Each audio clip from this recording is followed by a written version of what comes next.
So I just want to know before I start reading the story, this is brand new to me. I didn't know anything about this story at all. It just came across my desk. So I decided to, bring it to the awareness of other people just like me who may not have known about it. So here you have Edwina Martin, a 37-year-old mother of two who was in an AB relationship or a marriage with her husband, 37-year-old Danny Brown. 11 years ago, when the two were just dating, Edwina broke off the relationship with Danny and started dating a new man. Upset at the breakup, Danny allegedly hired two hitmen to take the life of Edwina and her new boyfriend. Tragically, her boyfriend at the time died at the scene, and Edwina, who was also wounded multiple times, survived her injuries. Edwina refused to cooperate with authorities, and they dropped all charges against Danny. Against the advice of loved ones, she would rekindle her relationship with him. And 2 weeks after the hit, they would get married. Then 12 years later, after the first attempt on her life, Danny would again try to take her life, and he would then be successful, having Edwina tragically pass from her wounds. Was married to 37-year-old Danny Brown. The couple dated on and off for many years. Family members of Edwina's described her relationship with Danny a very difficult one, stating that he was controlling and physically abusive. After the couple split back in 2012, Danny allegedly took the life of Edwina's then boyfriend at the time, and also tried to have her X'd out as well. After recovering from the wounds from Danny, one to the chest and the hip, Edwina would help him escape capital murder charges by not cooperating with authorities, and the two would go on to get married 2 weeks after her boyfriend was tragically murdered. When police questioned Danny about it, he claimed that he was at home with his kids having pizza and had no idea about the shooting. The case took a turn when an anonymous tipster provided information that led police to identify the two gunmen responsible for the attack. These gunmen later revealed that Danny had actually orchestrated the shooting. One of the attackers confessed to police that Danny had convinced him to carry out the ambush a month prior to the actual incident. According to the attacker's statements to the police, Danny had given clear instructions to hit both of them. "Blow these expletives heads off," he said. He told them to take the life of Edwina by any means necessary.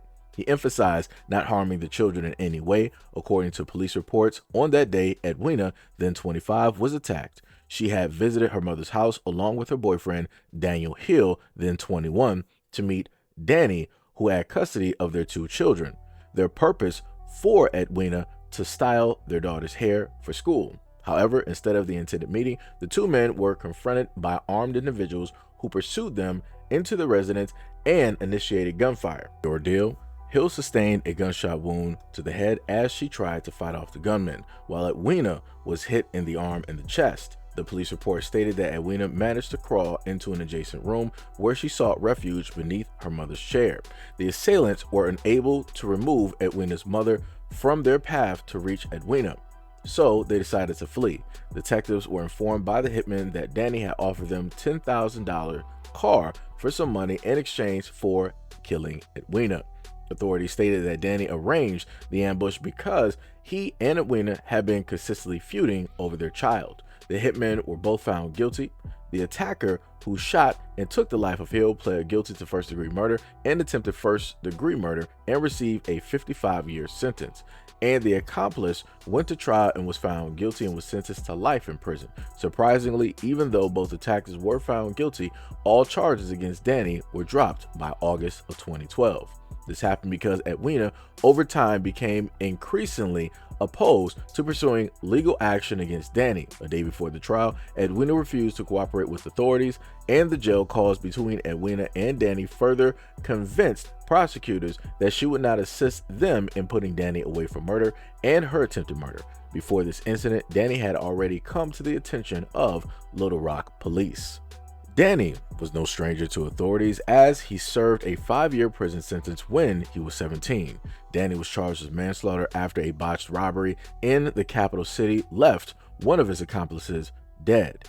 He was arrested several more times for other charges, including domestic battery. On March 27th of 2023, police responded to a call about a shooting and then discovered Edwina was wounded and deceased at 4704 Airline Drive. They identified Danny as the lead suspect. Law enforcement indicated that her passing occurred in the wake of a dispute between the couple. However, further specifics regarding the incident are presently under investigation. Danny Brown fled after Edwina's murder and was wanted by authorities. Danny Brown was arrested by United States Marshals at an apartment complex in Dallas, Texas. Brown is accused of going to his estranged wife's home and on March 27th, where he shot and inevitably took her life. Marshals tracked Brown to a Dallas apartment. When they got there, Brown attempted to jump off the balcony, but then saw more officers and law enforcement on the ground. A short time later, he surrendered to police. He was extradited back to Arkansas. Danny Brown is scheduled to stand trial. He is charged with capital murder and being a felon in possession of a firearm, and senior deputy prosecutor is seeking a sentence of life in prison. He is currently being held without bail and is forbidden from contacting the two kids he shared with his wife. So let me just be real, and this is going to be an opinion that a lot of people are going to hate or dislike. I already know this. You're going to have some people that may come up through the section at a moment in time and try to throw their hat directly in the ring and say that they went through these relationships. So as a man, I'm not going to understand, and this is what black, I'm not trying to hear that. At the end of the day, let me just make this very clear. This woman was conscious and smart enough to escape a relationship, and she successfully did that. So nobody's going to tell me of, some type of syndrome or whatnot or whatever. She actually did what I try to convince other women to sit up there and do, and I've advocated for countless times. She did that successfully. The thing that she opted not to do is to literally run out of the state and to go somewhere else. She opted not to do that. Because she opted not to do that, this dude was able to sit up there and find her. He was able to sit up there and find her. And also, she didn't sit up there and get sole custody directly of her kids. For whatever reason, it makes no sense. If the guy is going to treat you a certain type of way, he's also going to pass that directly down to those kids. That's something that you don't want those kids to, ever happen to go through. I'm not sure how they were still co-parenting, or he still had care of the kids 50-50. I'm not even sure how that worked. That, again, to me, makes no type of sense. After you successfully was able to leave that relationship, you were able to survive, you opted not to save the kids, right? So after she successfully made it out of a relationship, she ended up getting to a relationship with what seems to be a decent guy, because nothing in what I read determined that the dude was anything but. Right, so we're going to say, for all intents and purposes, he was a complete opposite of her ex-boyfriend / husband or ex-husband. Right, so that guy was actually caring for her, loved her and everything like that, but that wasn't enough for her. She loved the streets, she loved those type of dudes and all this other type of stuff. So then the ex came back and was like, oh, she seems happy now. Let me set up a hit and get rid of both of them, because I just want them out of the picture, and I'll just have the kids to myself.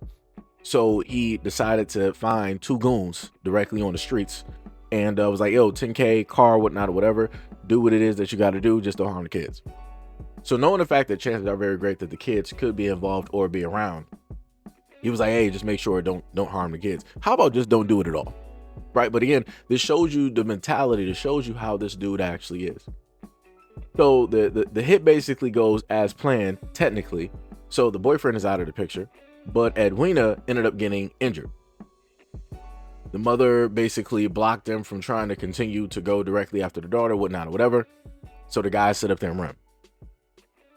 This clown decided that instead of trying to cooperate with police, knowing the fact that your life is literally threatened, this is now the second time that your life is being threatened, because you're already in a relationship with this dude, you know what he's capable of, and you now 100% know the full totality of what it is that he's able to do, how it is that he's able to move. She's like, I don't care, because I love him, and that's the man I want to be with. So you didn't care about the other black man that was there, the one that was actually treating you good, treating you nice, and that would have been a great stepfather and all this other type of stuff. You wanted to go back to the exact same circumstances. You wanted to stick to the rivers and the lakes that you were used to. Shout out to TLC. That's what you opted to do. You opted not to run away from the situation by going to another state. You opted not to sit up there and protect those kids from these types of things taking place within their eyesight, so that a cycle doesn't repeat. So after her then boyfriend is now deceased, she's back with the dude in 2 weeks. Police stated that they had phone conversations and everything like that. And within those phone conversations, they already knew that she was not going to cooperate with police and put this dude away, even though they had more than likely enough evidence. All they needed was her to do it. And she was like, nah, I'm not going to do it. I love him too much. We're going to sit up there and work this out. We're going to be together forever. We're just meant to be. And what did the dummy sit up there and do? The dummy decided that she wanted to get married to the same dude that attempted to take her life, on top of being the exact same guy who she just ran away successfully. Ran away from an IPV, interpersonal violent relationship. Successfully ran away and got into a successful relationship and opted to run right back. I've never seen this type of stupidity ever in my life. She didn't care about the new man that she was with. She probably didn't even go to the funeral. She probably didn't even shed a tear. She don't care about the kids. She don't even care about her own life. And now, because all of those things took place over one stupid argument, this dude was like, you know what? I'm going to make sure the job gets done because I'm going to do it myself this time. I want everybody to understand this is what karma looks like. The second boyfriend's family never got the justice that they deserved because she was still out. Because she was the enabler. She was the linchpin to the whole situation. She was that main knot that would untie the whole web and just have it fall apart. She was that main part. She could have stopped all of this from happening. She could have still been here with her kids. She could have saved her life. She could even save the life of the guy that she was with. But she opted not to do nothing. Because she did not care. She was selfish. She wanted what Edwina wanted. And the craziest part, knowing about the story and actually going through and reading this, and also watching other videos about this, is that you got tons of women online. I was able to catch the comments. They were like, prayers, rest in peace. I don't understand. What is this? I don't understand this. Like, I get on guys all the time for being stupid and then inevitably losing their lives for being with somebody that they know they shouldn't have been with. They know that this person is going to mean them harm. They know that this person is going to do anything necessary to take them directly out. And inevitably, guess what? I have to report on those stories. I have to talk about those guys losing their lives and all these other types of things. And now I'm sitting up there looking at the exact same thing again, just like the countless other stories that I've done on women just like this. Because, hey, people opt not to listen, especially women. Guys have common sense, but a lot of guys just choose to just actually be stupid. I don't know what the excuse for women is doing stuff like this, because women are supposed to be the most logical, sensible beings on this whole planet. At least that's what we're raised and that's what we're told. That's what a lot of women on social media like to sit up there and say, that women are smarter than men in every single facet.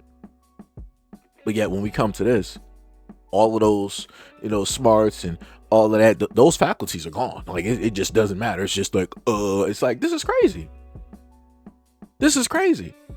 I can't feel sorry for somebody that enabled a killer that also then went back and enabled him to do the exact same thing that he did the first time, but actually finished the job. That's crazy. I'm going to sit up and say, rest in peace for that. For what? You played a stupid game and you won the ultimate prize. The only real victim, the only real victims in this story is the boyfriend that lost his life because he was messing with this clown, and those two kids that didn't deserve to even be here at all. Like I said, this woman decided to sit up there and get impregnated by this guy again. Brother, what are we doing? What are we doing? Nowhere in there, and I ain't trying to hear no excuses. Nowhere in there did it say that, oh, she was coerced to have these kids. Nah, this is what she wanted. This is what she did. Like, dog, come, dude. The amount of watching one of the videos and the amount of anger that I had knowing the fact that she enabled all of this to happen. This is all because of her. Like, yes, the ex-boyfriend / husband, he was already bad to begin with. We like I said, we already went through his records. He was like this since he was a teenager. We already know what he is. We already know what he is. She opted. She sought that out, just like a lot of other women seek those type of dudes out. And then I'm supposed to feel empathy or some type of sympathy for those women when tragically what's going to happen is going to sit up there and happen. What? This story is written directly on the wall. It's in neon. You can see it in the daylight, and you can also see it at night. What? Like, what are we doing here? What are we doing? And then people want to sit up there and claim that when men don't sympathize and empathize with these stories, that, you know, we're the problem. People want to sit up there and try to tell men like, oh, you guys enable these guys to do these things and y'all don't try to stop them. How are we going to stop something that you allow? If I sit up there and tell you as a woman like, yo, don't mess with this dude, don't go down this road, and you decide that you want to go down crime alley like John and Martha Wayne, and inevitable happens, like, what am I supposed to do with that? That's on you, champ. You got that. You got that. I told you what not to do. You opted to sit up there and do it. I'm not going to feel sorry for you. I'm going to feel sorry for those who are not able to defend themselves. I'm going to feel sorry for those who are unlucky enough to have met you on whatever path that they were going. And like I said, there's only realistically, you know, a few victims here, the children and the boyfriend that lost his life that you never cared about at all. The funniest thing is I don't see any women talking about rest in peace to the boyfriend. That's the craziest part. That was more than likely a positive black man that was doing nothing wrong but simply trying to love this woman here. And I don't see no condolences from women online when it deals with him. All they sit up there and see is just this woman. So, condolences, you know, I'm so sorry. The femicide and what? She did this to herself. She enabled this. She could have left. She could have sat up there and literally ran. She could have actually gotten away. This dude wasn't going to go cross country. I can tell you that. He wasn't going to go cross country. He's that type. You can look at some dudes and tell that they ain't about to sit up there and move to just do this.